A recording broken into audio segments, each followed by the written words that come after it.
Ana Marcano, Ana de Luca, la Cámara de Juguetes, bienvenidos. Marta Lucía, nos acompañan de Avex, Azoquín. Aquí tenemos a Hanna Anillo de Laboratorios Cofarmas, bienvenidos. Hoy tenemos caras nuevas en esta sala. Muy buenos días a todos. Bienvenidos. Vamos a esperar unos 2 minutos Bienvenidos a Ecol. o 3 minutos y comenzamos, doctor. Vale, de acuerdo. Buen día, José Francisco. Buenos días, ¿cómo estás? ¿Cómo va todo? Aquí. ¿Cómo te va? Bien, todo muy bien, señor. Hoy vamos a tener un comité de lujo. Y le comentaba a María Alejandra que tenemos a varios invitados o varias personas que nos acompañan la mañana de hoy de Colombia. Así que es un gusto tenerlos Excelente. en este comité. Sí, buenísimo. Gracias a ustedes también por difundir nuestra invitación. Eso también nos da a nosotros nos abre muchísimas ventanas y para que nos den a conocer y que sepan que Cabecol está a disposición también acá desde Venezuela, de esos empresarios Excelente. colombianos que necesiten apoyo acá. Excelente. A ver aquí. Nos saluda Ana Marcano, Denisa, bienvenida. Génica es una empresa afiliada a Cabecol. Se sigue incorporando más personas. Hola Neila de Avex, bienvenida. Un gusto que estés con nosotros.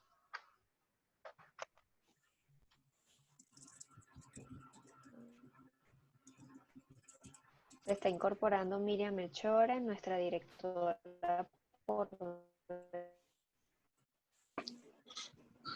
PNC y Tesoro. Bienvenida Miriam.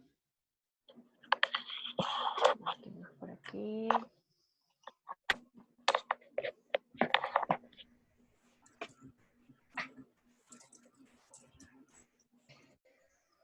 Hola Ana, te veo la cara, Ana de Luca de Cabedatos. Buenos días, ¿cómo están? Ya Bien, vemos, feliz viernes. hoy es viernes y tenemos a nuestro país hermano. Veo que tenemos audiencia regional hoy, qué maravilla. Así es, así es. Esto es lo bueno estas son las ventajas de estas reuniones virtuales.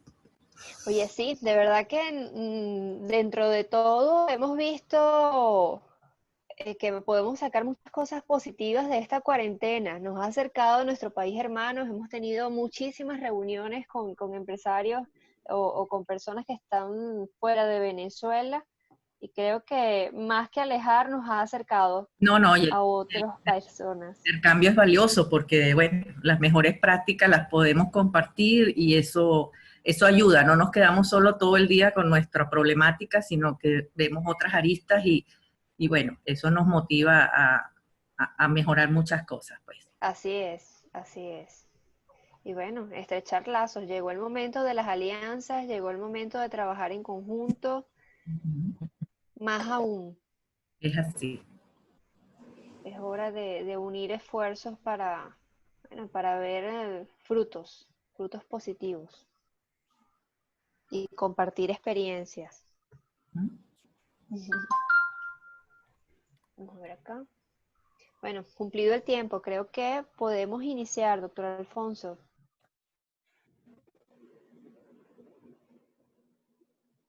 Se nos fue nuestro presidente. ¿Dónde está nuestro presidente? Sí. Muy buenos días. Muy buenos días a todos. En nombre de la Cámara de Integración Económica Ciudadana Colombiana.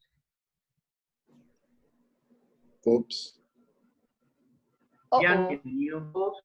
Doctor, De se nos hoy, fue el audio.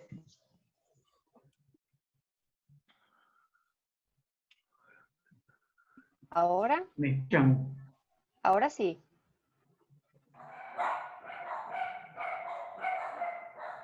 Y al perro Escucha. también. Buenos días, nuevamente al Comité Legal Ampliado.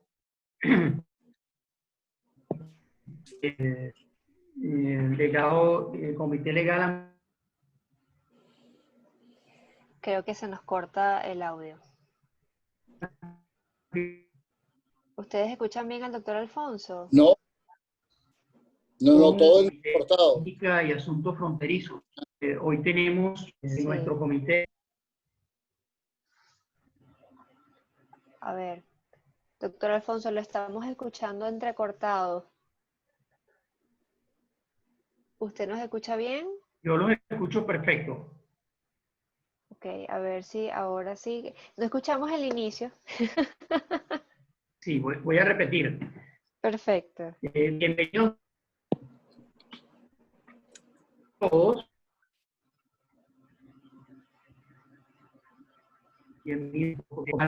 Bienvenidos. Hoy tenemos un capítulo especial, una faceta especial de Cabecol que estamos iniciando en el día de hoy, con también un invitado muy importante y especial, que es el escritorio del despacho abogado, muy importante y muy relevante de nuestro país vecino, como es Colombia, como lo constituye el escritorio, el despacho jurídico Brigar y Urrutia. Les decía que empezamos este capítulo o esta nueva faceta, dada la plataforma de Zoom, que nos acerca y nos tiene justamente conectados y en contacto, para empezar una nueva faceta desde el punto de vista con la relación binacional con Colombia. Y se nos ha ocurrido realizar presentaciones de distintas empresas de legal ampliado, coordinado por nuestros directores, Carolina Cano del escritorio del despacho jurídico Araque Reina, y por nuestro codirector igualmente, el señor Franco Estanciones, de la firma Estanciones. Pues tenemos la oportunidad el día de hoy de tener una excelente, estoy seguro de ello, presentación del escritorio Brigar Urrutia de Colombia, como anteriormente, con uno de sus socios, José Francisco Mafla, quien ya está con nosotros, y con la venia que ha tenido para con nosotros una de sus asociadas del escritorio Brigar Urrutia, como lo constituye nuestra colega Mariana Osa. En la mañana de hoy vamos a tener una presentación sobre comercio exterior, comercio internacional, con nuestro invitado José Francisco Mafla. José Francisco es socio de la práctica de aduanas y comercio internacional del escritorio Brigar Urrutia. Luego lo van a presentar. Él es egresado de la Universidad de los Andes, ha tenido posgrado en la Universidad de Externado y también ha tenido experiencia profesional fuera de Colombia, haciendo su LLM en Nueva York, en la Universidad de Nueva York, también habiendo trabajado uno de los escritorios de la ciudad de Nueva York y también de España, en Madrid, un importante escritorio. Esta oportunidad, como decíamos en la antesala, es muy importante para Cabecol, muy importante para la integración económica de Cabecol en cuanto a como Cámara de Integración Económica colombiana, venezolana, y qué mejor oportunidad de tener a gente especializada en el comercio internacional, en el mundo aduanero, en los negocios, como veíamos también y conversando con José Francisco, desde el punto de vista de las inversiones, desde el punto de vista de la especialidad del derecho aduanero, buscando esas oportunidades y que muy seguramente nos brindará lo que están haciendo en Colombia desde el punto de vista aduanero y desde el punto de vista comercio internacional. Yo de seguida le voy a dar la palabra a nuestro querido amigo y codirector, Franco Estanzione, y antes recordándoles, por supuesto, todas nuestras redes sociales de Twitter, Instagram, Facebook, LinkedIn y YouTube, siempre bajo el nombre de Cabecol. Bienvenidos todos, espero que de esta excelente charla y conferencia que nos acerca a través de la plataforma, y le doy la palabra a nuestro codirector Franco Estanzione para que presente a nuestro querido invitado José Francisco Mafla de el despacho Brigar y Urrutia. Bien, gracias Juan Domingo. Franco Estanzione aquí para todos los presentes. Gracias por estar participando en este comité ampliado y primera ocasión a nivel internacional con invitados de afuera del hermano país Colombia. Tengo bien a presentar el currículum de José Francisco Mafla, quien es abogado de la Facultad de Derecho de la Universidad de los Andes, especializado en Derecho de los Negocios de la Universidad Externado de Colombia. Posee una maestría en Derecho Internacional, LLM, en New York University School of Law. Profesor universitario de pregrado y posgrado en las universidades Externado, Andes, ICESI y EAFIT en temas de Derecho Comercial, Derecho Económico Internacional y Comercio Internacional. Es socio de la firma Brigar y Urrutia desde 2015, enfocándose en las áreas de práctica aduanera y comercio internacional y corporativo. Fue reconocido por Chambers of Partners of Latin America en las ediciones 2013, 14 y 15 como abogado estrella. Se les pide a los participantes escribir nombre y apellido y la empresa que están representando aquí en la participación del comité ampliado el día de hoy, y utilizar, por favor, el chat para preguntas y respuestas, que será la última parte del evento de hoy. José Francisco, te dejo los micrófonos, a menos que Anareli quiera hacer una pequeña inserción. Sí, la doctora Cano se ha conectado y quisiera saludarnos en este momento. Nuestra coordinadora del comité legal, no sé si ya tiene el audio activado. ¿Nos escucha, doctora? Buenos días a todos, y me disculpo por los inconvenientes. Sí, le escuchamos. Te escuchamos, Ok. Carolina.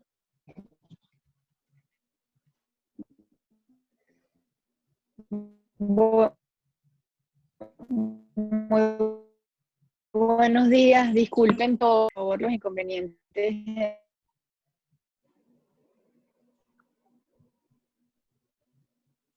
No, se ha perdido el audio. Sí, la doctora Cano quería disculparse públicamente por los inconvenientes.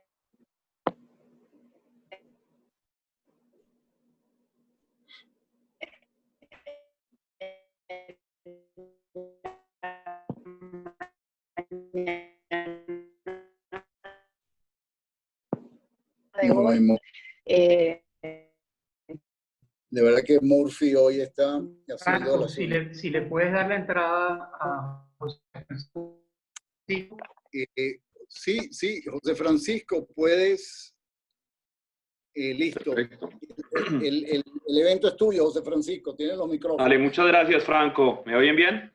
Sí, adelante.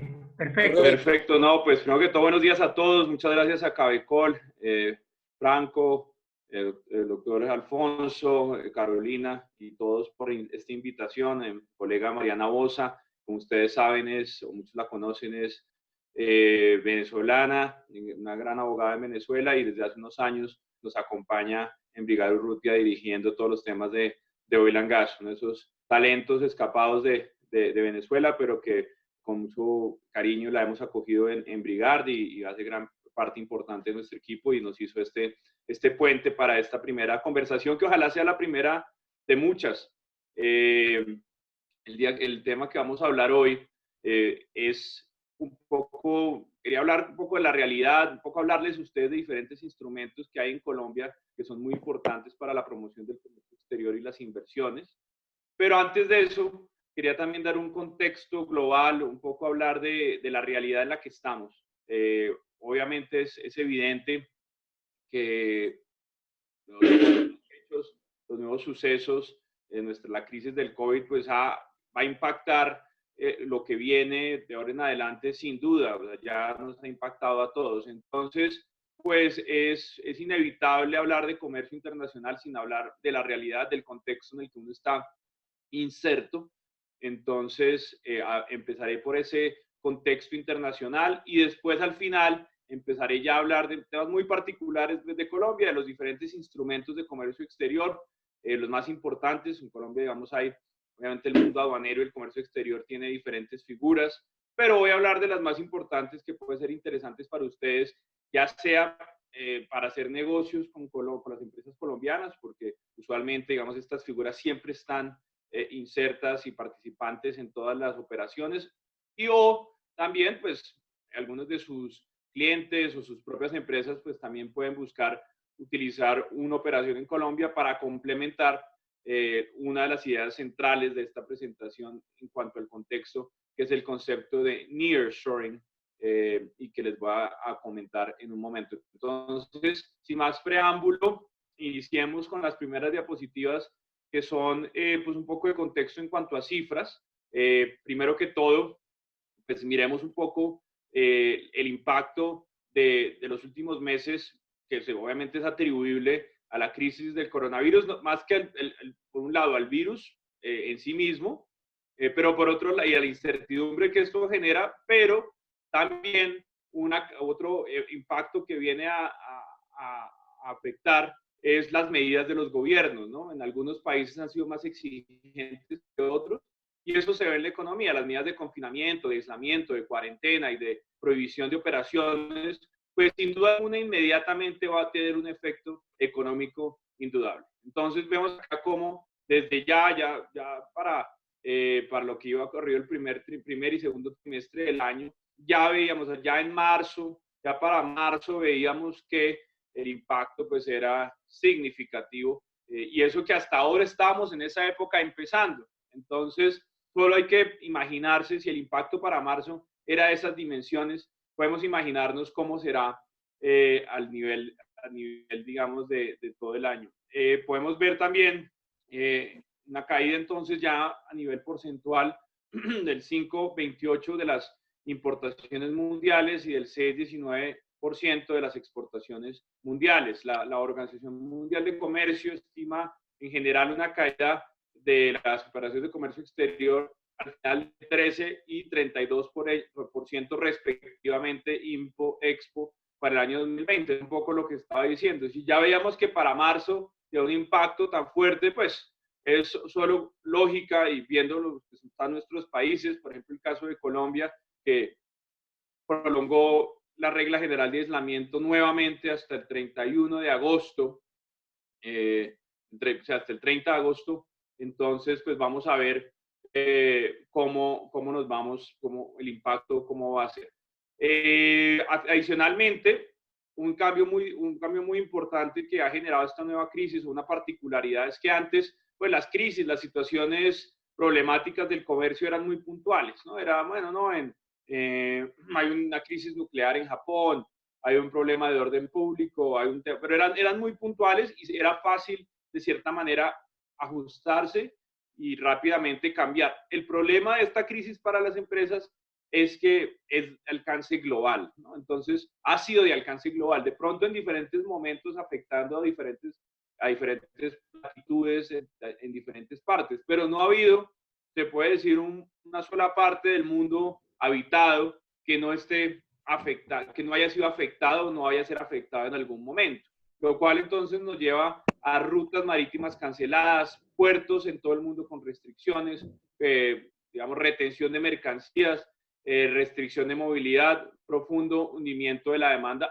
y sumado, cuando digamos en este manejo de mercancías, con una figura que antes que se había pensado que no existía, que era la piratería en el sentido de, digamos, del capitán Morgan y todo eso, pues, ¿qué está ocurriendo ahora? Como ustedes vieron, varios cargamentos de cubrebocas, mascarillas, tapabocas, como le diga, termómetros, respiradores especialmente, fueron desviados muchas veces por los gobiernos o por empresas presionando a los gobiernos para mover los envíos que iban para un lado y llevarlos a otro. Países como Turquía, España, Estados Unidos inclusive estuvieron incursos en estas situaciones. Esto lo único que genera es desconfianza comercial y afecta adicionalmente el comercio internacional. Entonces, como pueden ver, el comercio internacional y en general la inversión, pero especialmente el comercio, está sufriendo ataques, si se puede decir, o amenazas desde todo punto de vista. Entonces, ese es el panorama inicial que nos estamos viendo. Entonces, si quieres, pasemos un poco ya a hablar del impacto puntual en las principales economías del mundo. Entonces, como podemos ver en la diapositiva, estamos viendo ya un doble clic en relación con el impacto económico de cuanto al comercio de algunos países. Vemos que a unos les puede dar más duro que a otros, al menos a nivel porcentual, especialmente el caso de China. El caso de China se puede decir que como fue el primero que cerró y por su tamaño, podemos, pues, y como esto es pues a marzo, pues era el que primero había sentido el impacto. Pero, sin duda, yo preveo, y de lo que he visto, es que, pues, primero que todo, fue el primero que reabrió con ello, fue el primero que al menos cuando se empiezan a dar las cifras del segundo y tercer trimestre, muy seguramente va a ser el primero que va a mostrar un comportamiento positivo y de una manera sustancial. Y segundo, digamos que también los demás países, unos van a estar más afectados por las medidas que aún continúan, por ejemplo en Estados Unidos, que todavía pues, no se sabe, digamos, en qué momento va a tocar fondo. Aparte de eso, en la mitad de unas medidas, digamos, muy discutibles en cuanto a su efectividad y muy disímiles en cuanto a Estado y Estado. Y aparte de eso, con un año electoral, pues se prevé que el impacto, ya ayer lo veíamos, creo que ayer salió la cifra del impacto en el Producto Interno Bruto de Estados Unidos, y era una cifra escandalosa. Bueno, es que se sabía que más o menos iba a pasar esto ya, digamos, yo creo que confirma las sospechas, pero también, digamos, se sospecha que habrá países que se muevan, que se recuperen más rápido, probablemente China, a los países de la Unión Europea, y de pronto Estados Unidos y Japón, dada su estructura económica, de pronto se va a demorar un poco más. Entonces, avancemos. La siguiente diapositiva vemos el caso de Latinoamérica. El caso de Latinoamérica pues también tiene diferentes matices, dependiendo mucho de su constitución, de su estructura económica. Vemos cómo, digamos, las cifras que tengo, la fuente de la OMC en cuanto a comercio, el más afectado es lastimosamente Venezuela en cuanto a exportaciones. Y hay un ganador, al menos en el primer trimestre, lo cual pues resulta extraño, y habría que ver que es Ecuador. Tuvo un comportamiento positivo en cuanto a exportaciones. Muy probablemente se refiere a la estructura, digamos, de sus exportaciones, que lo lleva de pronto muy enfocadas a los alimentos, que lo lleva y de pronto también por la recuperación del precio del petróleo, en algunos casos que lo lleva a tener un número así, pero eso es algo que hay que revisar porque Ecuador tuvo un movimiento positivo, pero en general vemos también un movimiento negativo. Digamos, si quitamos Ecuador, que es como el outlier, vamos a tener a Argentina, Chile, Colombia, Perú en más o menos las mismas cifras, Venezuela un poco más, y vamos a ver entonces quién se recupera primero, pero sin duda alguna, pues el golpe ha sido para todos, nuevamente con la excepción de Ecuador, que habrá que ver cuál fue, que es interesante porque es su movimiento positivo. Sigamos. Por último, ya viendo, para terminar de ver las cifras, vemos un poco la cifra de importaciones.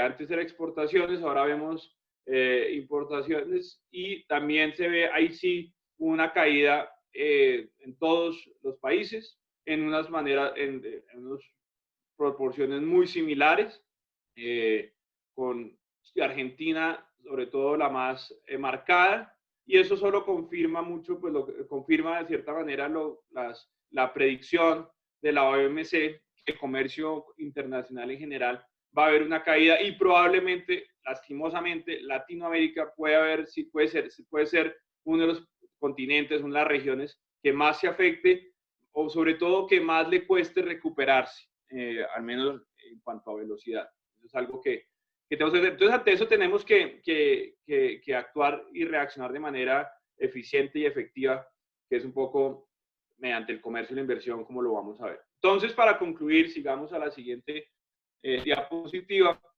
Tenemos a nivel comercial y de inversión, tenemos una situación que podemos resumir con estos postulados, pero pues que obviamente habrá otras conclusiones que también se pueden sacar de ahí. Lo primero es que estamos en una situación pues muy difícil, eso sí es inevitable, y sobre todo a nivel global, porque no solo se unió para el comercio, no solo llegó la pandemia, sino que de antes venía la tensión, digamos, de política internacional y de política comercial, la guerra comercial que ya venía dándose y gestándose entre un bloque, entre Estados Unidos y China, porque no se puede hoy hablar ya de un bloque este-oeste, como alguna vez se hablaba, una especie de nueva guerra fría, que tiene ya no a Rusia como principal, o a la Unión Soviética en su época, como principal protagonista. Sí tiene Estados Unidos, pero tiene un Estados Unidos un poco solo, comparado a cómo estaba el Estados Unidos de la Guerra Fría. Y a China la tiene en cambio un poco más rodeada, o al menos con algunos aliados, por ejemplo en Latinoamérica. Entonces, y en Europa también, o sea, hablábamos, por ejemplo, un país como Alemania, ya mostró más que una especie de neutralidad, de que no está con Estados Unidos en esta pelea. Entonces, en este concepto se nos unieron varias cosas. Por un lado, la guerra comercial, como decía, que se ha materializado en aumentos arancelarios que ya vienen más de 2 años, unas retaliaciones por parte de China, también con aranceles. Esto, digamos, que ha afectado a los productores y consumidores de los dos países de igual manera. La guerra comercial, digamos, los que pierden muchas veces al final son los consumidores por un encarecimiento de los productos. Ha afectado de manera significativa las exportaciones chinas antes del COVID, por un lado, y con eso, digamos que las Naciones Unidas, digamos, el gran impacto se da, y esto afecta las cifras, porque el 20% del comercio internacional de productos intermedios tiene su origen en China. Entonces, al subir aranceles, sumado al COVID, el impacto para el comercio internacional pues es casi, digamos, devastador. Entonces, ahí son la guerra comercial, las medidas de contención, el aislamiento, bueno, afecta a la conclusión más importante, y da un poco de abrebocas para mi siguiente tema, y es que las cadenas de suministro, algún concepto que veníamos hablando hace 10 años, las cadenas globales de valor, ¿cómo las conocemos? Ustedes se acuerdan, en alguna época hay un ejemplo en el que de dónde se hace un teléfono como un iPhone, y miraban que tenía un iPhone, y un iPhone tenía partes de todas partes del mundo, o sea, casi más de 100 orígenes tenía algún dispositivo. El diseño era californiano, pero el cristal era de pronto de Europa, un metal era de Chile, había otro de Perú, tenía unos circuitos y microconductores hechos en Taiwán. Eso, así visto como una cadena global de valor, se prevé que se va a replantear. O sea, digamos que ya las cadenas globales de valor como las conocemos, en las cuales la mayoría de los procesos pasan de manera muy lejana al destino final del consumidor, se va a replantear. ¿Por qué? Porque la realidad política y económica del comercio no nos permite continuar así. Entonces las empresas están mirando cómo replantean sus cadenas de valor, sus cadenas de suministro. No es que el comercio internacional se vaya a acabar, pero sin duda alguna ya cambió y nos dio puerta para el concepto muy importante, que es el que, digamos, que es, y podemos pasar a la siguiente diapositiva, que es el nearshoring.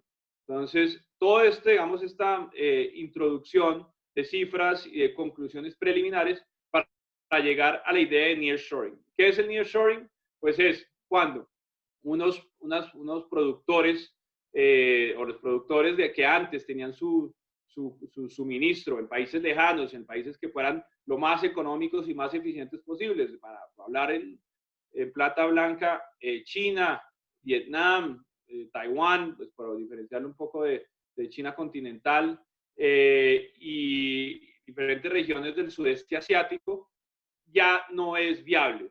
Entonces, tienen que replantear sus cadenas y relocalizar su operación, o al menos parte de su operación, al país, por ejemplo, final. Puede ser, por ejemplo, un país como Brasil o Estados Unidos puede tener un poco de, si la regulación y los costos lo permiten, y si no, a países cercanos. Entonces, para el caso de nuestro hemisferio, países como México, como Colombia, probablemente Perú, ojalá pronto, Venezuela, pueden ser receptores de esos nuevos procesos productivos que ya se están viendo, cambiar. Entonces, los países tienen entonces que actuar, como dice, hay un colega que dice, en una crisis, cuando todo el mundo está llorando, hay dos cosas que se pueden hacer: o se puede llorar o se puede hacer pañuelos. Ustedes escogen qué hacer, o el empresario escoge qué hacer. Un empresario que ve la oportunidad, pues claramente va a buscar hacer pañuelos y aprovechar las oportunidades que surgen de las crisis. Y esta es una clara oportunidad. Es inevitable el impacto comercial y económico que va a tener y ha tenido la guerra comercial del COVID. Eso es inevitable. Lo que no es inevitable y lo que está en las manos de los gobiernos y de los empresarios y del tejido empresarial es aprovechar esa oportunidad. Y esta oportunidad en cuanto a comercio se aprovecha atrayendo inversión y atrayendo procesos productivos, ya sea totales o parciales, y ofreciendo las mejores condiciones para que los proyectos productivos que antes se hacían en China, ahora se hagan en nuestros países. Esto porque ha tenido tanta acogida, por varios beneficios: menos diferencias culturales, lingüísticas y horarias, mayor participación en la toma de decisiones, mayor control sobre la operación, reducción en costos, en fletes, mayor armonización reglamentaria. Digamos que para los productos que van para Latinoamérica, pues entonces sabemos que los reglamentos técnicos de etiquetado van en español y es mucho, digamos, más fácil armonizar cuando se ha segmentado el mercado en su producción. Menos riesgos en cuanto a la propiedad intelectual, optimización de tiempos en las cadenas logísticas. Eso es solo para hablar algunos de los beneficios, pero así se está viendo y digamos es claramente a donde se está girando y la oportunidad que está surgiendo. Avancemos. Entonces, ya lo estamos viendo en la realidad. Digamos que, como lo anunciaba, las cadenas de valor, como estaban vistas o estructuradas, se han ido rompiendo, se han ido cayendo, y las empresas ya han actuado rápidamente para hacer inversiones en países de diferentes regiones, en sus propios países donde va el destino, como el destino del producto, y en países, dependiendo, con que ofrezcan las mejores condiciones de producción cercano al mercado de destino. Empresas como Hasbro, GoPro y Universal Electronics ya empezaron y solo para mencionar tres, ya conozco más casos, que han retirado sus plantas de producción en China, al menos algunas, buscando localizarse más cerca a sus consumidores. En los 2 primeros meses, consecuencia de eso, del 2020, el flujo de inversión extranjera, perdón, el error ahí, hacia China cayó un 25%. Y esto muy probablemente va a seguir o se va a mantener a lo largo del año, no solo por la crisis de COVID, pero también ya esto se vuelve como un fenómeno mucho más complejo. Tiene guerra comercial, crisis COVID, relocalización de empresas, nearshoring, ¿no? Entonces, es un fenómeno que se tiene que ver como un todo y es ante lo cual debemos reaccionar. Y Colombia, digamos, ya empieza entonces a aterrizar un poco en la región y en nuestra relación binacional. Voy a hablar obviamente del caso colombiano porque es el caso que conozco, pero pues nada obsta para que en el momento que sea oportuno, Venezuela pueda también en algún momento atraer este tipo de localizaciones empresariales. Entonces, avancemos. Entonces, en el caso de Colombia, Colombia sin duda alguna tiene varias ventajas y tiene una oportunidad de oro para ser protagonista en la atracción de estos procesos. ¿Por qué? Por un lado, desde el punto de vista logístico. Aunque yo sé que todos los países dicen que tienen una ubicación estratégica, y eso pues siempre lo he oído, ya se habla, bueno, Argentina es un poco un caso extremo, pero todos los países que sean cercanos a la región ecuatorial hablan en sus presentaciones que tienen una ubicación estratégica, y bueno, es cierto. La ventaja de Colombia es que tiene costa en los dos océanos, ¿no? El océano sobre el mar Caribe y sobre el océano Atlántico, ¿no? Y tiene una posición como la de Venezuela, a 3 horas de vuelo de Miami, 2 horas en el caso de Barranquilla, a pocos días de barco de Miami o de un puerto de Corpus Christi, y por el otro lado también con acceso desde los puertos del puerto de Buenaventura a los países asiáticos. Entonces, eso es importante. Por otro lado, tiene un entramado, ya hablamos más en detalle de eso, de acuerdos comerciales vigentes. Digamos, de un tiempo para acá, últimamente, ya yo diría que unos 4 años se ha parado, pero durante la primera década de este siglo, Colombia tuvo un aumento significativo de los acuerdos comerciales y logró cerrar acuerdos comerciales con las economías más importantes, o algunas de las más importantes en el mundo, y para Colombia. Ahorita vamos a ver qué acuerdos son. Adicionalmente, tiene una plataforma ideal desde el punto de vista logístico para el comercio exterior. Por un lado, tiene un régimen de zonas francas muy robusto y preparado, digamos, testeado, si se puede decir, que no son solo las zonas francas que están en los puertos. Tiene 14 zonas francas sobre el mar Caribe, pero en total Colombia tiene más de 120 zonas francas a lo largo y ancho de su territorio. Y tiene 16 puertos internacionales con oportunidad de comercio internacional, 3 o 4 locaciones importantes sobre el Caribe y 2 importantes sobre el Pacífico. Tiene el aeropuerto de Bogotá, debido a que Colombia está hecha al revés, es decir, la ciudad más importante está en lo más alto de la montaña, contrario a lo que pasa en la mayoría de los países. Eso ha hecho que el aeropuerto y la misma topografía y geografía de Colombia ha hecho que el transporte aéreo en Colombia sea muy importante y sea muy eficiente comparado con el transporte terrestre o el transporte fluvial. Entonces, eso ha hecho que Bogotá sea, puede ser el primero o el segundo en volumen de carga en América Latina. Y así, digamos, otros aeropuertos en Colombia tienen, digamos, una infraestructura muy avanzada para el tamaño de las ciudades. Entonces, esas ventajas, y con otra que vamos a hablar más adelante y que es el centro de, digamos, la parte final de esta presentación, hacen que Colombia tenga una oportunidad, pero que hay que aprovechar. ¿Qué tiene que hacer un país como Colombia para poder atraer esta inversión en nearshoring?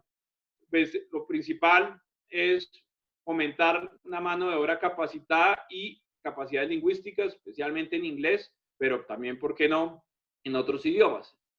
Crear modelos alternativos de contratación laboral, cierta flexibilidad. La rigidez a veces laboral hace que se vayan, por ejemplo, a México, que tiene o Perú, que son laboralmente más flexibles. Implementar nuevas tecnologías como la digitalización, automatización de la producción y entrar de lleno ya en la aplicación de lo que llamamos las tecnologías 4G y aumentar. Colombia tiene, digamos, unos importantes laboratorios en tecnologías 4G. Estoy hablando de Internet de las Cosas, estoy hablando de inteligencia artificial y blockchain y impresión 3D, 4D, perdón, principalmente, impresión 3D, perdón. Y hay que ponerlo en aplicación de una manera más rápida y más, digamos, agresiva. Y fomentar la entrada y el aprovechamiento del e-commerce, ¿no? El e-commerce en Colombia es muy importante a nivel local, pero ya a nivel internacional, en comercio exterior, tiene sus limitaciones. Entonces, avancemos. Y uno de los puntos más importantes que Colombia tiene, o su as bajo la manga, se puede decir, o que le tiene que explotar verdaderamente y que se vuelve como un atractivo, son los instrumentos de comercio exterior. Entonces, Colombia tiene unos instrumentos de comercio exterior muy robustos que va a pasar a presentar y que se convierten en digamos, elementos que de una u otra manera pueden atraer esa inversión, ya que son perfectos para el aprovechamiento de esta situación de nearshoring. Primero, zonas francas. Las zonas francas en Colombia tienen poco más de 50 años aproximadamente, pero inicialmente pues eran muy similares a lo que uno usualmente cree que es una zona franca, que es un parque para contenedores, una especie de puerto seco alrededor de un puerto marítimo o fluvial, ¿no? A principios de la década del 2000, las zonas francas cambiaron y pasaron a ser digamos, un eje de inversión, de atracción de inversión y generación de empleo. O sea, cambió de ser un tema puro de comercio exterior a ser, digamos, la punta de lanza en la atracción de la inversión y comercio exterior. Y por la entrada en vigor de la OMC, se hicieron unos ajustes. Y por eso es que las zonas francas pasaron de ser 10 en el país a ser 120 por ese cambio. Sigamos. En Colombia, voy anticipando, algo que se hace en una zona franca puede ser vendido sin restricción en Colombia, y eso hace que no sea un fomento, un subsidio a la exportación que sería prohibido por la OMC. Entonces, como podemos ver, las zonas francas pues son un espacio geográfico limitado en Colombia, dentro del cual se pueden instalar empresas. Hay zonas francas multiempresariales, como los parques, que se instalan varias, o hay zonas francas de una sola empresa en la que la empresa escoge cuál es el espacio que le queda mejor. Eso es muy útil para servicios. Entonces, tenemos nosotros varias zonas francas de servicios para call centers, contact centers y data centers, ¿no? Entonces, se toma un piso de un edificio y se declara ese piso como zona franca. ¿Qué beneficios es? Lo va a hacer un poco más adelante, pero principalmente una reducción en impuestos y que todo el equipo que traigan nunca paga tributos aduaneros porque nunca entra a Colombia para fines aduaneros. Entonces, desde el punto digamos, de algunos aspectos importantes de las zonas francas es que las empresas pues, que sean usuarios de zona franca, por regla general, pues solo pueden operar ahí o desde ahí. Pueden vender a Colombia o afuera, ya sea bienes o servicios, sin restricción, pero no pueden, hay mucha limitación para salir. Por ejemplo, para temas comerciales, usualmente tienen que valerse de un tercero o de una afiliada.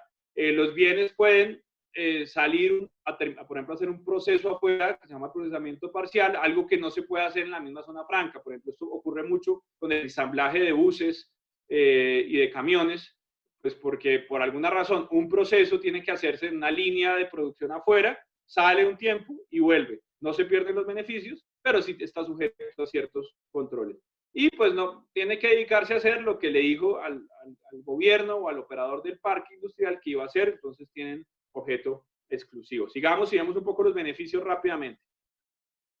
Los beneficios, como lo anunciaba, bueno, antes de ver los beneficios, un tema también de cómo funcionan en una zona franca, en las de parque, puede haber varios tipos de usuarios. Está el usuario que transforma bienes propios, el usuario que presta servicios, el usuario industrial de servicios, o un simple usuario comercial que no tiene los beneficios tributarios y tampoco tiene las limitaciones geográficas de solo operar ahí. Usualmente los almacenes de depósito, todo el tema de mercadeo, algunos temas muy, muy comerciales pueden estar ahí, pero solo en poca medida, hasta un 5% o en algunos casos hasta el 10%.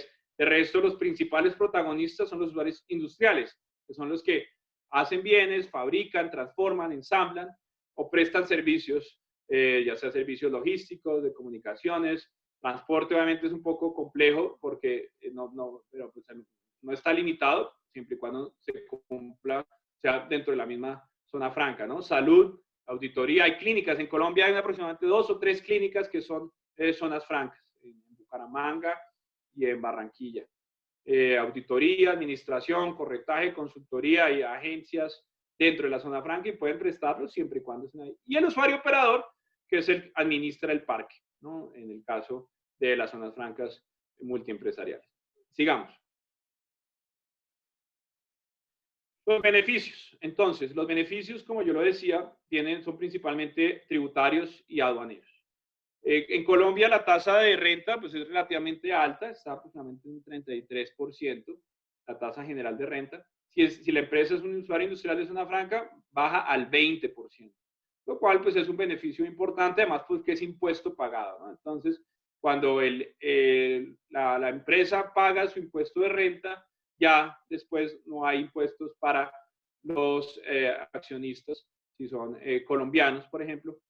Contrario a lo que pasa cuando hay una exención del 0%, una exención de renta, ahí ya los accionistas sí pagarían impuestos. Entonces, ¿qué pasa, por ejemplo, en una ley para que beneficie a las energías renovables? En algunos casos, para sacar la plata de las empresas en dividendos es mucho más eficiente pagar menos que no pagar nada.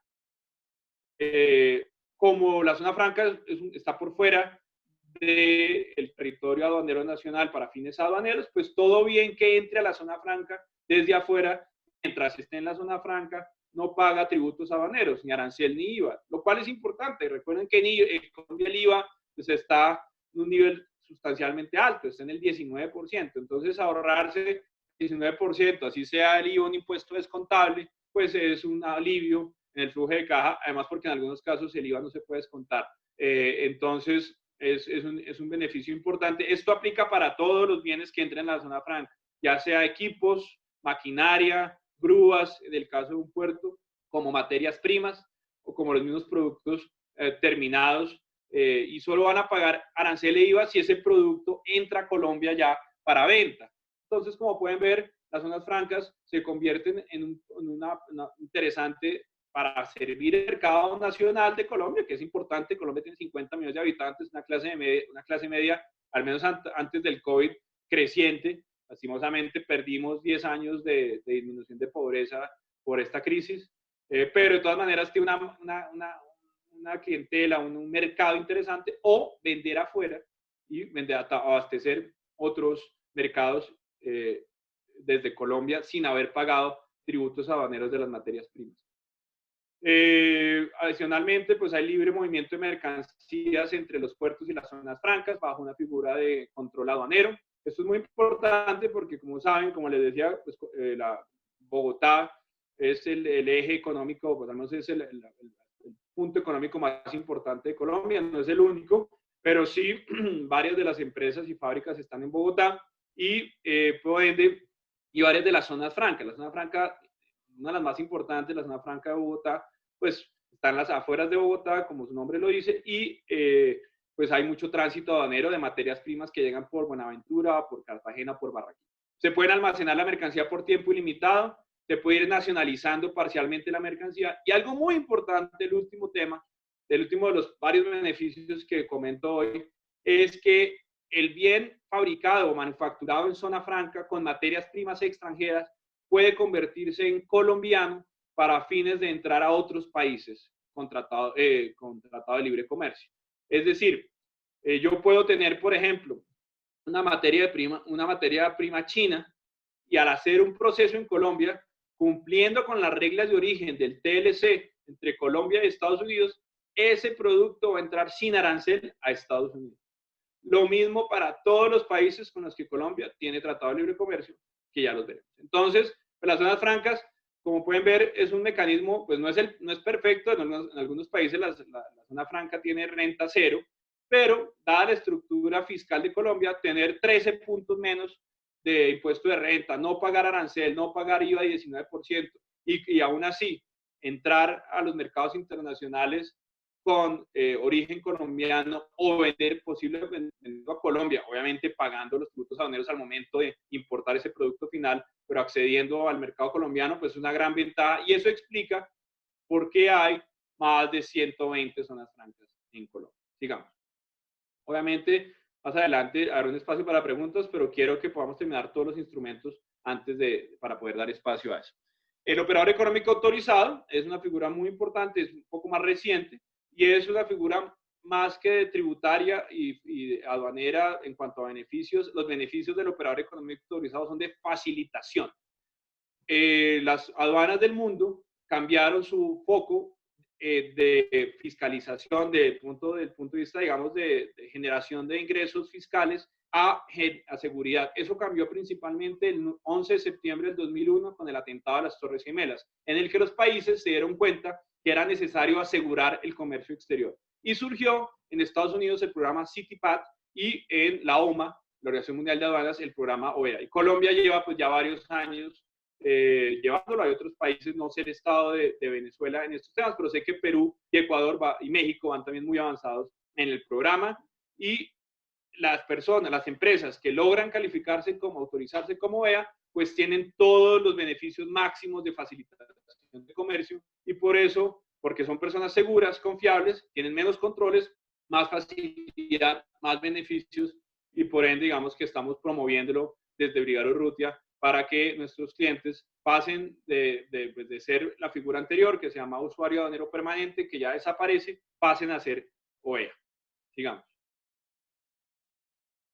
Los beneficios rápidamente de OEA son beneficios, como les decía, en pago, en facilitación de comercio. En vez de pagar importación por importación por importación, pagan una vez al mes, pagos consolidados. En vez de, no tienen que presentar declaración anticipada. Algunos de los productos, dependiendo de la subpartida arancelaria, por ejemplo en textiles, tienen que presentar una declaración anticipada, lo cual es bastante dispendioso. En el caso de ser OEA, no se necesita. Pueden tener acceso a la solicitud bimensual de devolución de IVA sin presentar declaración de renta, cual es un alivio importante en el flujo de caja, con una devolución rápida. Tienen menos inspecciones, menos controles, eso le ayuda mucho pues, a la velocidad de la cadena logística, y tiene un descuento en la reducción de garantías globales, y pueden con una sola garantía garantizar todas sus obligaciones aduaneras. Por ejemplo, una empresa que hace importaciones temporales, por ejemplo, en el caso del sector petrolero, los taladros usualmente se importan de manera temporal y pues se vuelven a sacar o se mandan a una zona franca. Cada vez que se importa un taladro de manera temporal hay que hacer una póliza. Si es OEA, una sola póliza cubre todo. Entonces, ahí hay varios ahorros. Son algunos de los beneficios, pero como pueden ver, pues es una figura que facilita mucho la vida comercial de las empresas. Sigamos. La siguiente figura que vamos a hablar es la de el Plan Vallejo, o sistemas especiales de importación y exportación. Esta figura también tiene un poco los mismos años de la zona franca. ¿Por qué? Porque fueron hechas por el señor Vallejo. ¿Qué es el señor Vallejo? Era un ministro de comercio, un ministro, digamos, funcionario de comercio en el gobierno de Alberto Lleras Camargo, por ahí en los años 50, y una persona que trabajó mucho y, digamos, dio muchos avances en el comercio exterior colombiano. Y tenemos dos de los cuales son clarísimos, las zonas francas y el Plan Vallejo.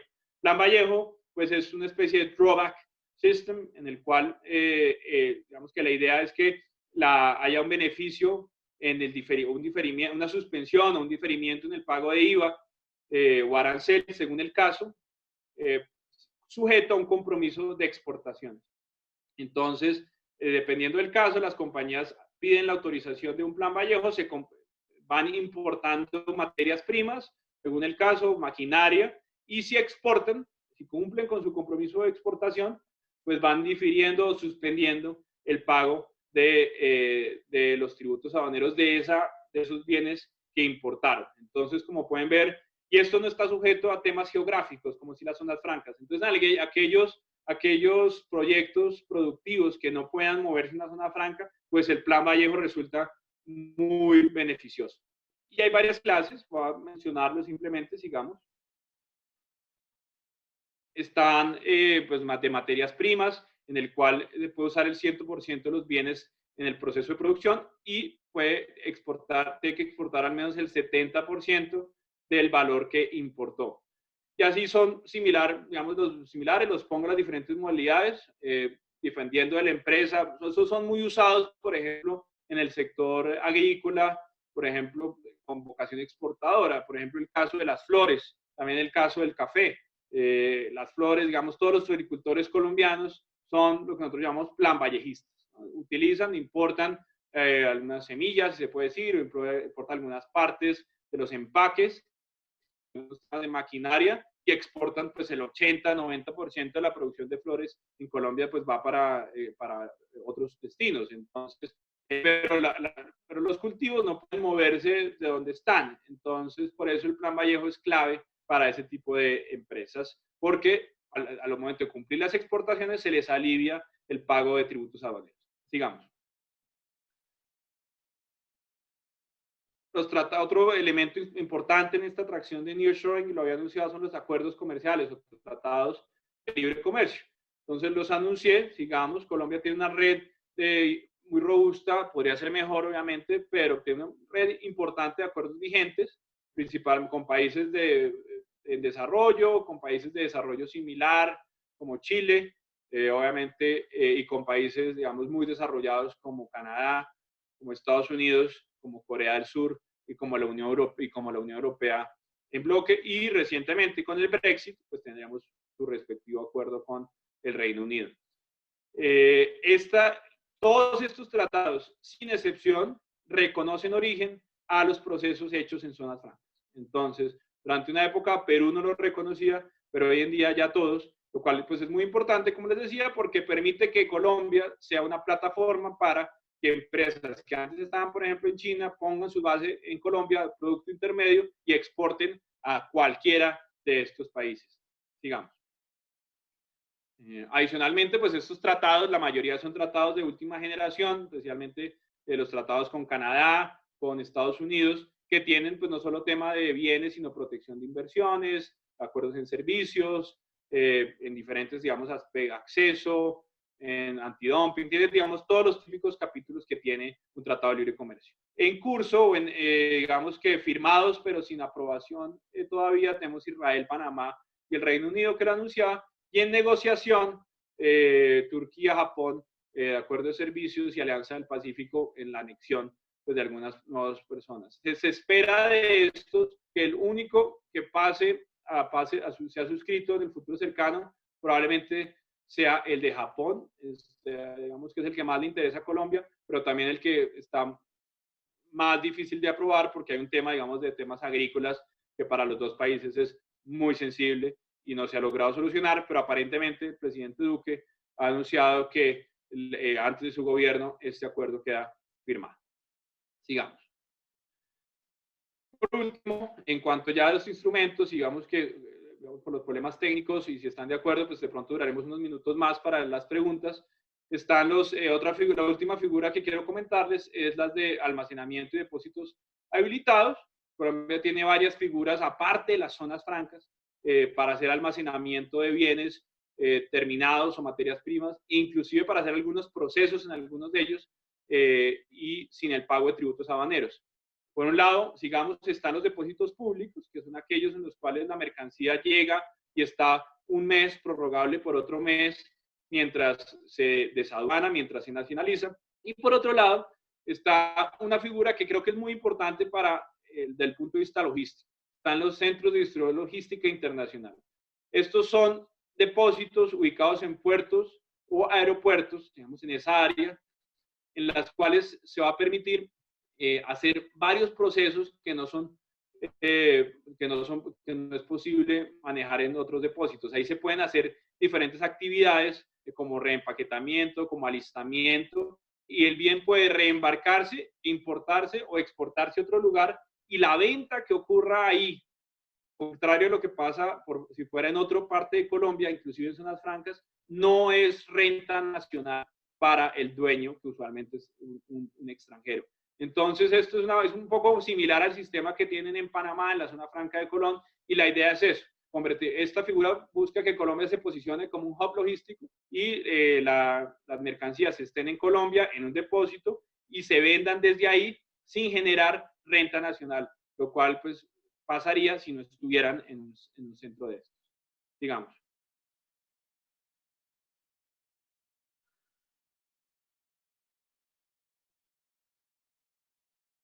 Digamos que la siguiente slide tiene una comparación de los tiempos y las características de cada uno de los depósitos. No voy a entrar ahí, les haremos llegar la diapositiva. Vamos, yo creo que avanzar unas cuantas diapositivas para llegar a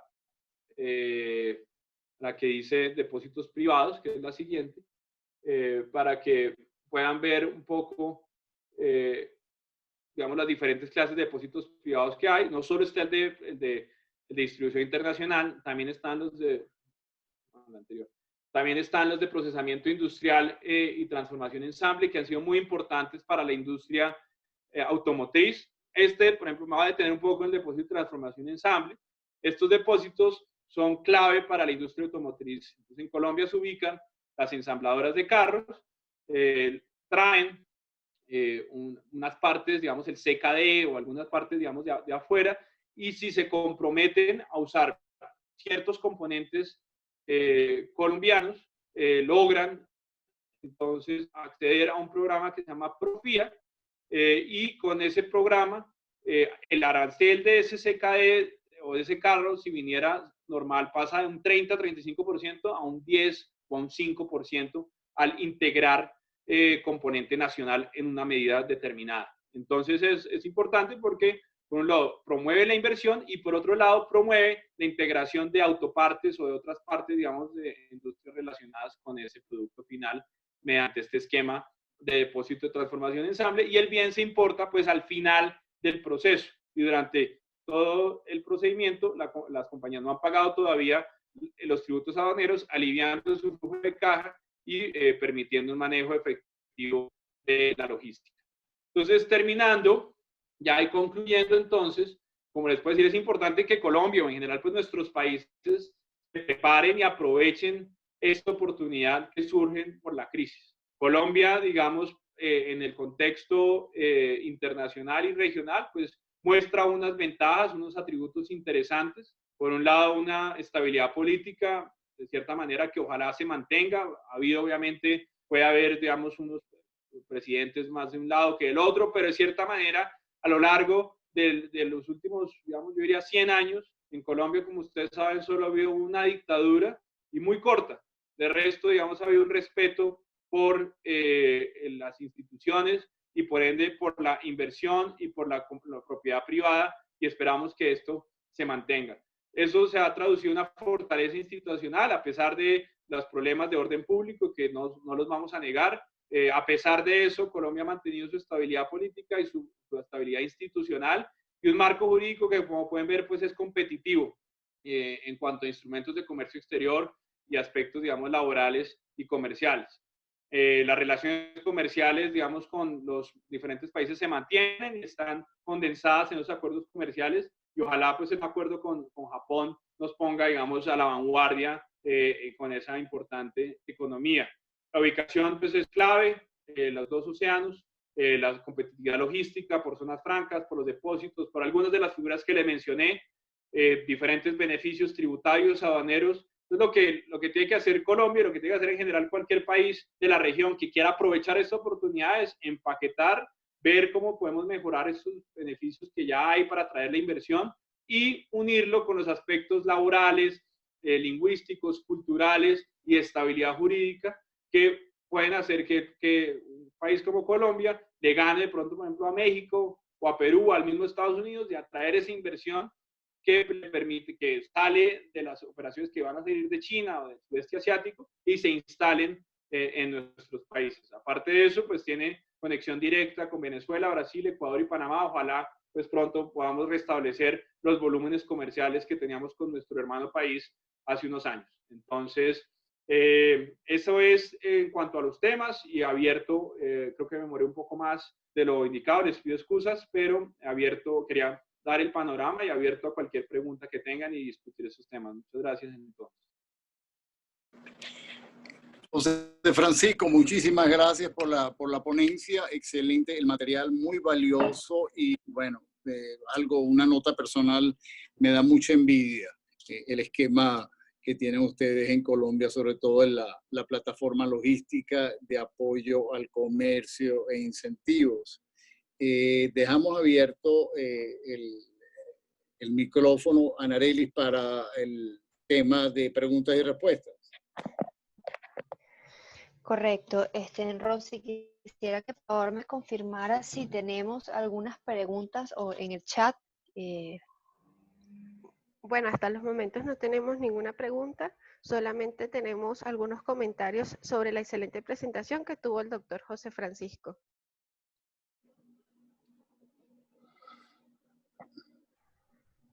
Franco, si me permites. Adelante, Juan Domingo, por favor. Bueno, en primer lugar, excelente presentación. Impresionante todo el tema desde el punto de vista aduanero y técnico que han desarrollado en Colombia con todas las modalidades. Yo tenía, José Francisco, una pregunta en concreto, dos preguntas, dos curiosidades. La primera, relativa al Plan Vallejo, a los sistemas especiales, en concreto el tema del Drawback System, que aquí pues lo hemos tenido, que fue muy importante en un determinado tiempo. Y quería preguntarte si pudieses ahondar un poquito. Tú hablaste que habían distintas modalidades justamente del sistema de drawback. Si podías referirte brevemente a las otras modalidades que están en tu excelente presentación. Esa era una curiosidad. El otro tema es el tema cuando te referiste a la quinta modalidad de los depósitos privados y como sistema también de atracción de inversiones, y mencionaste muy rápidamente los depósitos privados de procesamiento industrial. Quería ver si podías hacer una pequeña referencia también a esa modalidad. Muchas gracias. Claro que sí, y pido excusas que pasé muy rápido por algunos temas, pero quería pues dar esa visión y de pronto entrar más en detalle de acuerdo con las preguntas, entonces pues pido excusas por haber pasado rápidamente por algunos temas. No te preocupes, el Plan Vallejo, entonces, el Plan Vallejo, entonces digamos que sí hay varias modalidades y yo lo dividiría principalmente en dos principales, o digamos hay como dos ejes. Por un lado está el lado de bienes y por el lado de servicios, es decir, hay Plan Vallejo para cuando lo que tú exportas es bienes, por ejemplo el de las flores, ¿no? Entonces, en ese caso aplica, por ejemplo, el Plan de Vallejo de materias primas en el que, e insumos, ¿no? Entonces, ese es un tipo de Plan Vallejo en el que tú exportas materias primas, importas por las materias primas o insumos, exportas bien final. Hay el otro importante, el otro eje, y dentro de eso, digamos, hay algunas variaciones. Está el Plan Vallejo indirecto o junior, en el cual el que importa no es el mismo que el que exporta. Entonces, eso es muy importante porque usualmente pues pasa mucho que para integrar una cadena pues logística y productiva, el que importa una parte es diferente que el que exporta el producto final, pero digamos que el mecanismo permite integrar eso, en el que, por ejemplo, el que importe alguna materia prima y haga un PIN intermedio, se lo entrega al siguiente que lo termina y ese exporta, le permite esa integración. Entonces ahí estamos tocando por un lado bienes, materias primas o insumos, que puede ser de manera directa o indirecta. Digamos, ahí tocamos materias primas, insumos y ahí probamos el plan junior o indirecto. El otro esquema de Plan Vallejo importante es en el que se exportan servicios. Pero ¿cómo así? Entonces, ahí eso es especialmente importante, por ejemplo, para hoteles, aeropuertos, por ejemplo, en algunos casos puertos, en el cual la persona que consume el servicio es extranjera y lo consume en su totalidad.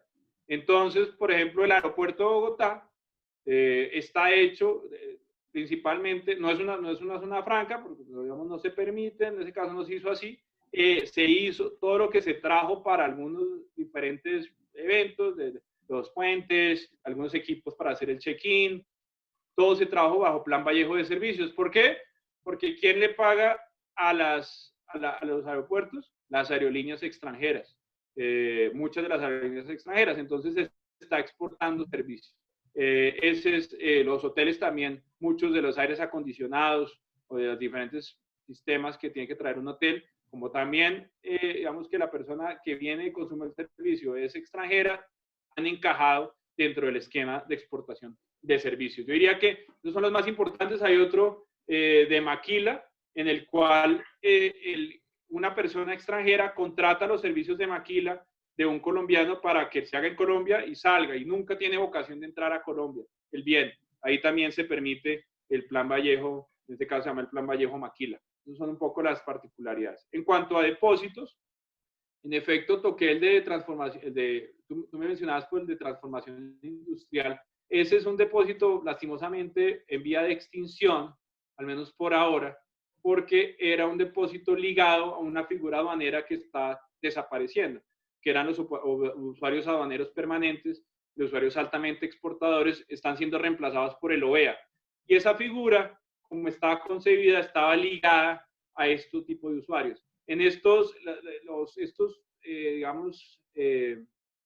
depósitos de transformación industrial eran interesantes porque cada empresa declaraba un área de su producción como el depósito. Entonces, si tenía estas calidades, le decían a la aduana, a la DIAN, le decían, mire, yo soy usuario aduanero permanente de Waltex, venga a mi empresa, voy a utilizar, hay un beneficio, esto está atado con un beneficio principalmente de IVA, en el cual si tú importabas cierto tipo de maquinaria que no se produjera en Colombia, podías entonces importar esa maquinaria con el beneficio. ¿Sí me entiendes? Entonces había que hilar varias cosas. Por un lado, una persona grande, un aduanero permanente. Por otro lado, que traer un tipo de maquinaria especial que aporte, digamos, transformación industrial y que esa maquinaria no se haga en Colombia. Entonces no estás afectando el mercado nacional, sino todo lo contrario. Entonces esa era la figura como más o menos funcionaba. Estamos viendo a ver si lo logramos extender, porque como te digo, está marchitándose con la misma figura de usuarios aduaneros permanentes y usuarios Altex que está cambiando por OEA. Muchas gracias, José Francisco. Vale. Muy gentil. Mucho gusto. No sé qué otra pregunta podemos ahondar pronto de zonas francas.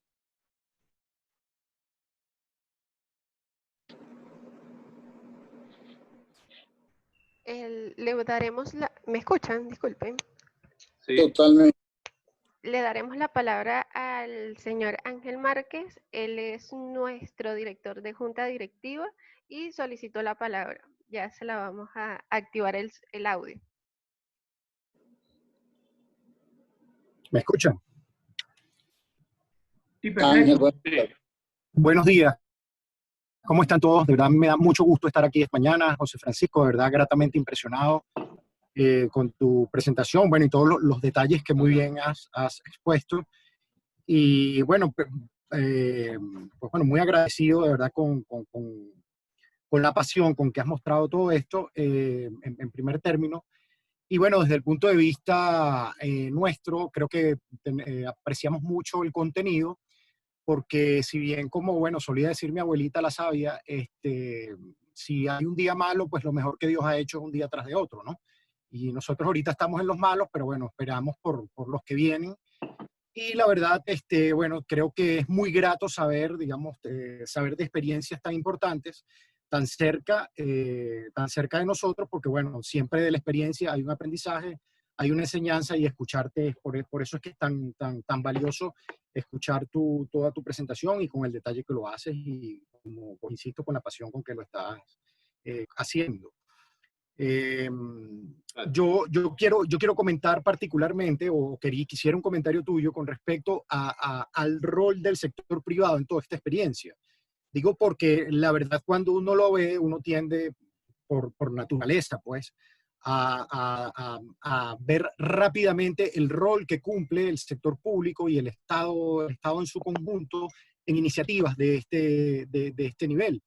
Pero bueno, por el mismo desempeño histórico de lo que estamos viviendo y bueno, y lo que prevemos como un mejor futuro, pues creo que es bien importante el rol del sector privado a la hora de impulsar iniciativas que básicamente nos permitan aprovechar estos momentos que la crisis está generando y bueno, esta doble crisis que tenemos como país, quiero decir Venezuela, pues bueno, convoca a pensar muy bien cómo son los apoyos y una vez más no dejar solo al Estado, porque bueno, la economía está compuesta de muchos actores y todos los actores tenemos algo que aportar. Yo quisiera, como te estoy diciendo, creo que, a ver, escucharte es muy pedagógico y bueno, nos da pistas de alguna manera para ir haciendo los mapas de ruta, digamos, para los mejores días por venir. Entonces quisiera un comentario tuyo sobre el rol del sector privado a la hora de impulsar iniciativas como esta, visto que, bueno, a fin de cuentas somos cámaras y nuestro rol es, bueno, liderar el sector privado en todo caso. Y muchas gracias una vez más. José Francisco, disculpa, me permito comentarte, informarte que Ángel Márquez es nuestro director en representación de la empresa Cargill. ¿Cargill? Correcto, correcto. Cargill, sí. Ok, sí, nos conocemos muy bien. Muy encantado, Ángel. Igual, un gusto. Pues mira, no, estoy completamente de acuerdo contigo. No solo desde el punto de vista, digamos, teórico, sino también práctico, porque lo he visto. Es decir, uno no puede esperar que, lo he visto varias veces con buenos ejemplos, o sea, con ejemplos de éxito y casos de fracaso. Uno no puede esperar que el gobierno haga las cosas por los empresarios, porque eso nos lleva, digamos, a un gobierno grande, a un gobierno pesado. Yo soy mucho más amigo del gobierno que facilita, del gobierno, pues, entre más, que se limite, pues, a prestar los aspectos, pues, esenciales de administración de justicia, de administración del orden público, y en algunos casos en los que el gobierno, en que el sector privado, de alguna u otra manera, no pueda llegar porque no puede, en algunos temas de pronto de salud, en aspectos de pronto en lugares geográficos, por ejemplo el caso de Colombia y el caso de Venezuela creo que es lo mismo, en unos lugares muy remotos, en los cuales simplemente el sector privado pues no va a llegar. Aparte de eso, yo creo que lo que tiene que hacer el gobierno es simplemente montar una infraestructura, digamos, institucional, sobre la cual el sector privado, digamos, se instale, crezca y prospere en todos, mediante la generación de inversión, la generación de empleo y, por ende, la generación de ingresos fiscales, que es pues, los impuestos. Entonces, ese, digamos, yo creo que es el rol del gobierno, por un lado, el rol del Estado, llamémoslo así. Y el Estado y los empresarios tienen que tener un rol proactivo, por un lado, para aprovechar todo eso, pero también para promover iniciativas. Obviamente, ¿qué pasa? Eso solo puede pasar si el Estado, o si el gobierno, pues tiene esos canales, ¿no? Entonces, o sea, abren esos canales. Yo, digamos que, obviamente, yo he visto principalmente cómo se han manejado los últimos, pues, digamos, desde que empecé a trabajar, hace los últimos 20 años, pues, voy a cumplir de carrera profesional. Entonces, pues, vi un Estado relativamente moderno, posterior a la Constitución del 91, que hizo esos cambios, que se alejó de que el gobierno tenga que prestar todos los servicios públicos, liberó la energía, liberó los servicios públicos, y generó esos canales, y especialmente creo que nos ha ido en ese sentido bien con los últimos presidentes que han oído al sector público al sector privado, y el sector privado ha entonces ganado un terreno no solo en alcance, sino en sofisticación. Yo me acuerdo que, y en importancia. Y eso, digamos que es un círculo virtuoso. Si hay un sector privado importante, proactivo, tarde o temprano, pues tiene que haber los canales, y esos canales están ahí.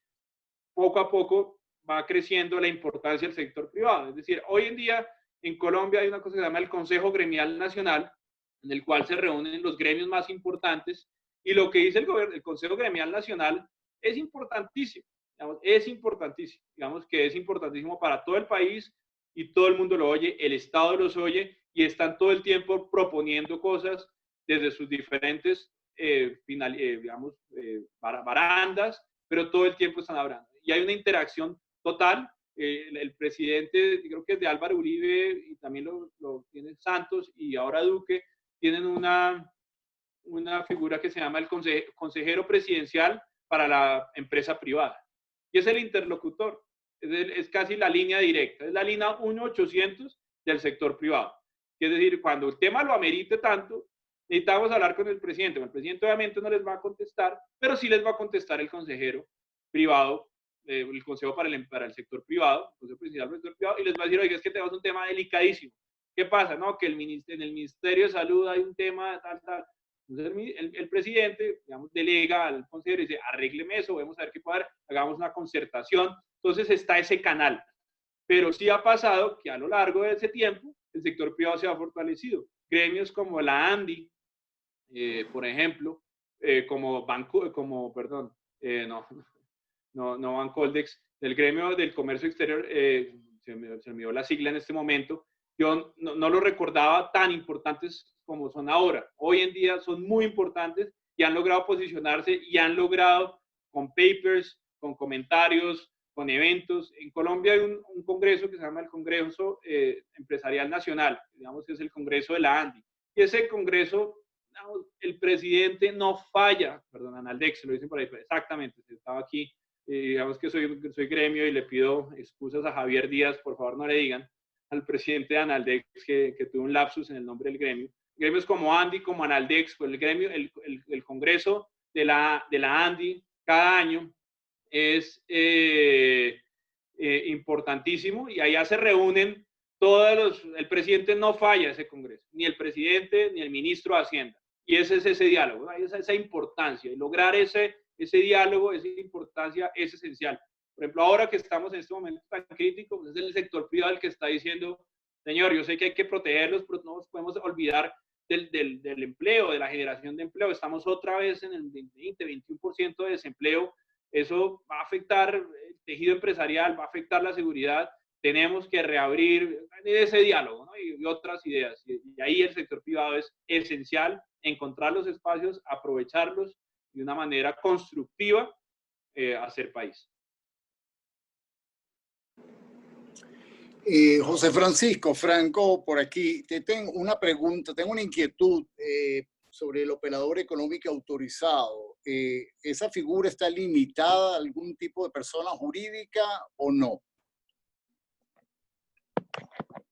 Tiene que ser una persona jurídica, pero no necesariamente un tipo específico de persona jurídica. O sea, puede ser cualquier tipo societario, inclusive sucursales de sociedades extranjeras. Lo que sí ha pasado es que en Colombia, creo que no en todos los países ha sido igual, se ha ido abriendo para lo que sí es, digamos, especial, se ha ido abriendo para diferentes roles. ¿No? Desde el principio no ha estado abierto para cualquier rol del comercio exterior. Primero lo estuvo abierto para exportadores, después para importadores. Después vino agencias de aduana. ¿Sí? Y así poco a poco. Los que vienen ahora van a ser transportadores, puertos, si no estoy mal, agencias de carga y zonas francas. Entonces, estos pueden tener el tipo societario, el tipo jurídico que quieran. En eso no hay limitación. Lo que ha habido limitación es en cuanto al rol que cumple, que está abierto dentro de las operaciones de comercio exterior. Muchas gracias. Rosy, ¿tienes otras preguntas que estén en el chat interno de Zoom? Sí, señor, ya se las voy a comentar. El señor Dino Cafonelli comentó que ellos son una empresa que se encuentran en el mercado desde hace 7 años y quieren preguntar qué tan conveniente es centralizar la operación logística en una zona franca de Cartagena para servir a los dos países e incluso al Caribe. Claro. Sí, y logística de bienes, pero o sea, digamos que son los bienes hechos en otro país que llegan a Cartagena y desde ahí se reparten al resto del mundo y a Colombia.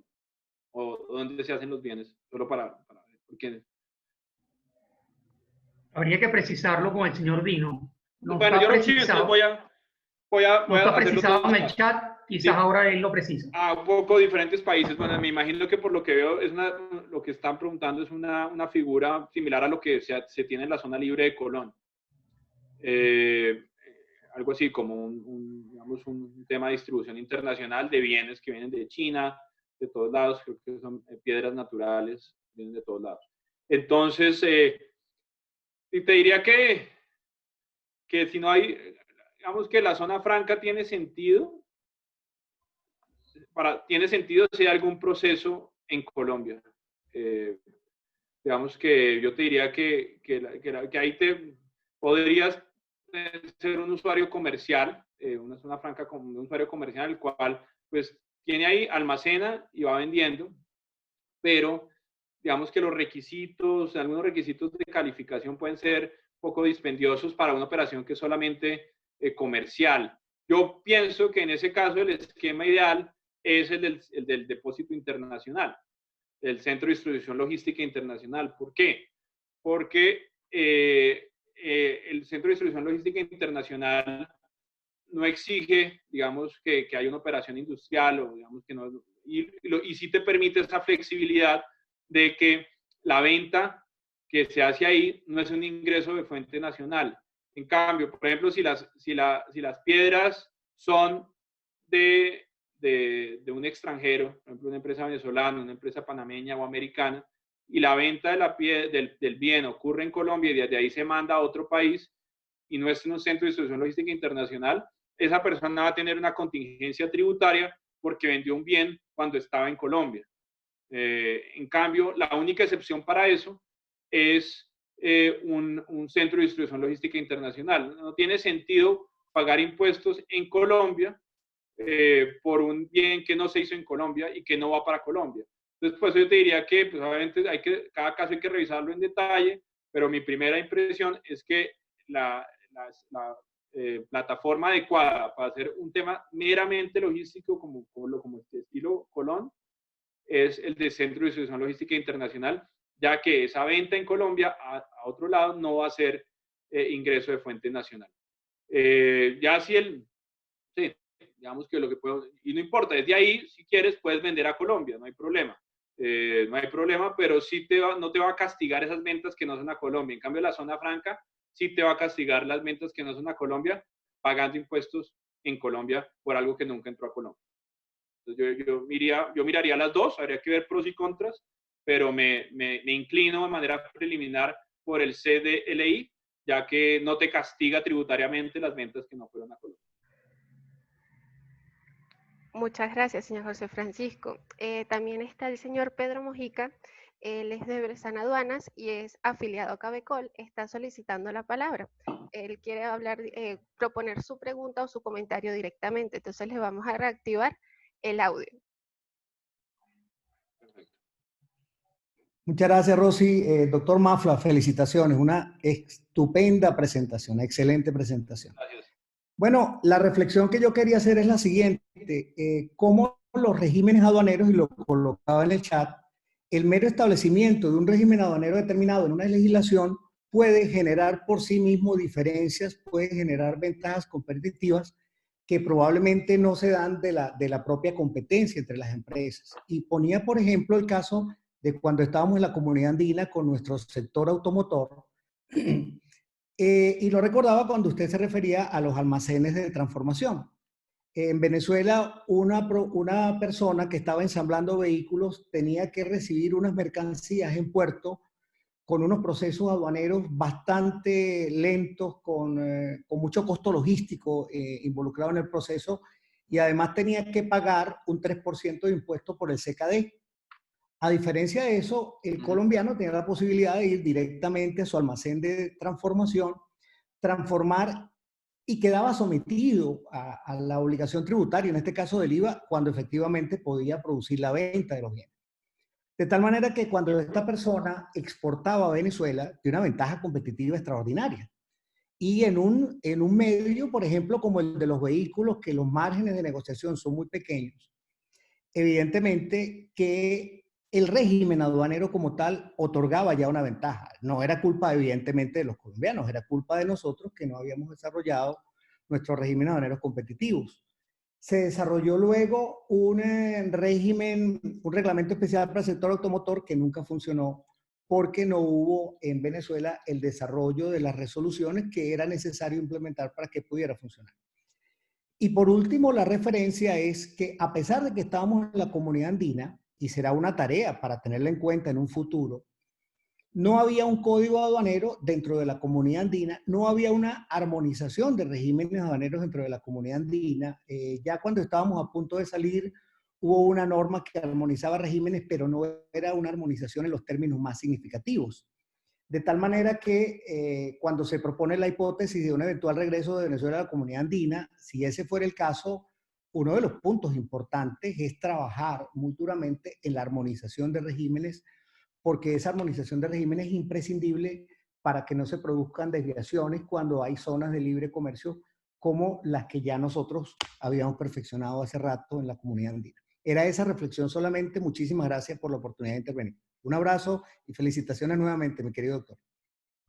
Vale, muchas gracias y de acuerdo con el aporte. Muchas gracias. Ya para finalizar, una última pregunta de la señora Dileimi León. Ella pregunta, ¿cuál pudiera ser el escenario comercial en el próximo año?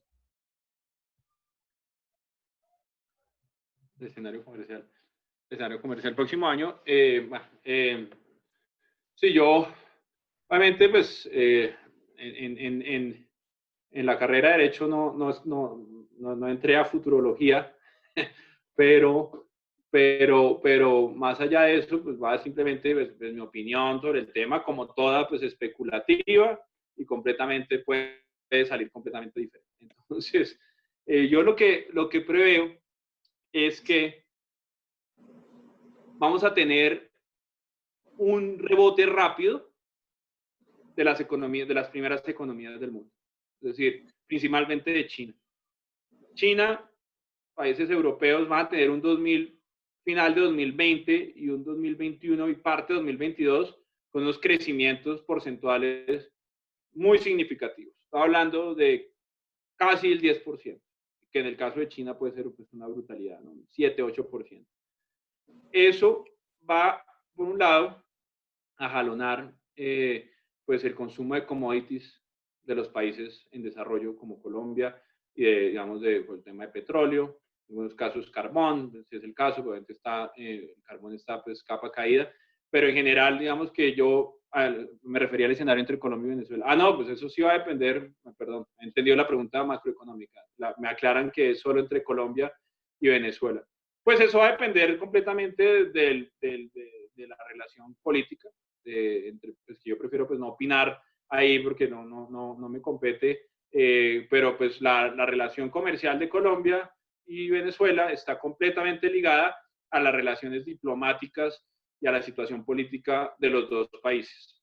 Entonces, dependiendo de eso, va a haber una apertura, ojalá la haya pronto, la necesitamos, la queremos, ojalá podamos volver a ese flujo de personas, de comercio, de cultura, no solo en la frontera, o sea, no solo en Táchira y Cúcuta, o sea, no en San Cristóbal, San Antonio, Cúcuta, esa área, digamos, tan especial que ha crecido ahí, sino también desde todo punto de vista, pero está ligada completamente al punto político, que ahí sí, me dirán ustedes, principalmente va a estar ligado a qué pasa en Venezuela, y creo que ustedes saben más de eso que yo. En Colombia tenemos elecciones en 2 años, estamos se cumple el segundo año del gobierno de Duque. Yo no creo que vaya a haber un cambio importante en Colombia del centro. No creo que, digamos, que giremos hacia la izquierda con Petro. No creo, yo creo que nos vamos a mantener en el centro, con lo cual Colombia va a seguir muy en el mismo canal que viene, ojalá. Pero todo entonces va a depender de qué pase a nivel político, y dependiendo de la base política, pues podemos recuperar todo el flujo económico y comercial. Rosy, ¿alguna otra pregunta?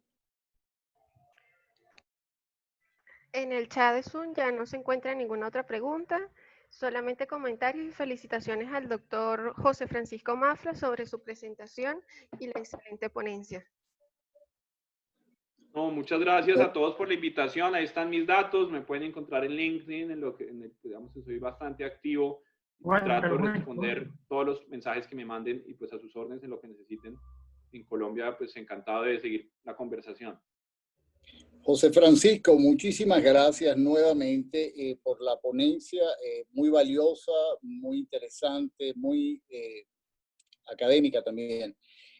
Ciertamente, a lo que respecta a nosotros en Venezuela, vemos a Colombia como un hermano, y lo que ha mostrado solamente lo permite reconocer de que estamos en capacidad, mediante dadas las oportunidades internas nuestras en el país, de copiar ese modelo que ustedes también han llevado adelante en la promoción del comercio internacional, la generación de empleo en Colombia y demás desarrollos. Juan Domingo, te dejo el micrófono para que formalmente cierres el evento entonces. Muchísimas gracias. Muchísimas gracias, Franco. Muchísimas gracias, José Francisco Mafra, por tu excelente presentación en la mañana de hoy, sumamente técnica, muy enjundiosa y apropiada desde el punto de vista aduanero, desde el punto de vista del comercio exterior. Estamos muy complacidos con tu presentación y con el esfuerzo que ha hecho en cuanto a la presentación del despacho Brigaro Urrutia. Encantado de haberte tenido por acá con tu gente de apoyo. Saludos a Mariana Bosa.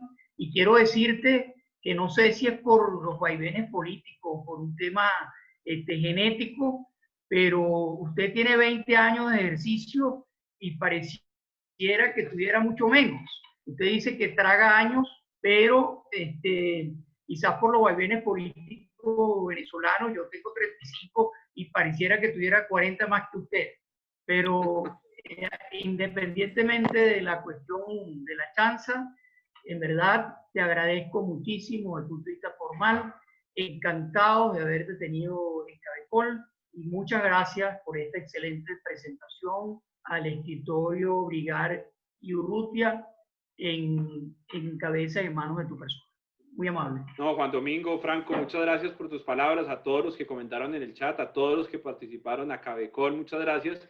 Y espero que este sea el primero de varias conversaciones que tengamos, especialmente para que sea el inicio digamos, del renacer de las relaciones económicas, como decía, ojalá, pues como lo anunciaba la última pregunta, pues tengamos un futuro venturoso y volvamos a tener el intercambio comercial e inversión que teníamos pues antes, y ojalá podamos volver, en mi caso, a Caracas, que me encanta, pues recuerdo con mucho cariño pues los restaurantes, la Castellana y todos mis amigos venezolanos, pues nos podamos reencontrar pronto y ojalá, digamos, salgamos de esta crisis, de esta crisis y nos reencontremos pronto.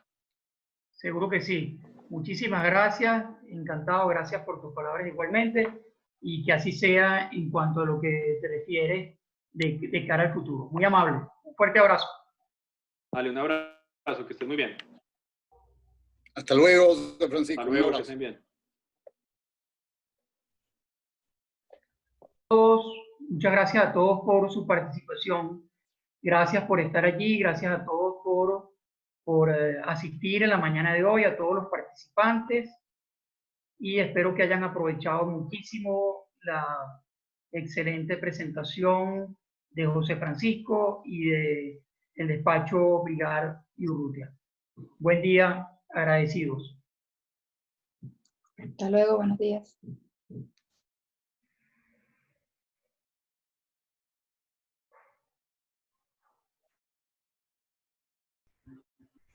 Bueno, muchas gracias a Cabecol por la invitación. El día de hoy hablamos sobre la situación del comercio internacional a nivel global, las oportunidades que se presentan por la crisis generada por la guerra comercial entre Estados Unidos y China y la situación por el COVID-19, que sin ser difícil también genera oportunidades, especialmente para los países como Colombia, países de la región, que pueden acoger inversión y comercio y generación de industrias que antes se realizaban en China o en países regionales. Esto es conocido como el nearshoring. El nearshoring requiere diferentes elementos como la educación, el bilingüismo, la flexibilización laboral, pero uno de ellos muy importante es el aprovechamiento y la generación de nuevos instrumentos de comercio exterior. Yo lo que hablé en el día de hoy precisamente fue resumiendo esos instrumentos de comercio exterior que tiene Colombia, principalmente las zonas francas, los depósitos, los acuerdos de libre comercio, el Plan Vallejo, también sistema especial de importación, exportación, entre otros. Estos mecanismos son la punta de lanza para que Colombia pueda aprovechar esta oportunidad, atraer inversión y algunos procesos industriales que antes se realizaban en otros países. Entonces, pues, para mí fue muy grato poder participar en este webinar con Cabecol, ya que pues, pudimos compartir experiencias, compartir buenas prácticas, mostrar, digamos, el caso colombiano que puede ser interesante para Venezuela y que ojalá nuestros países logren atraer la inversión y generar mayor comercio entre ellos y en general en la región. Nuevamente, muchas gracias.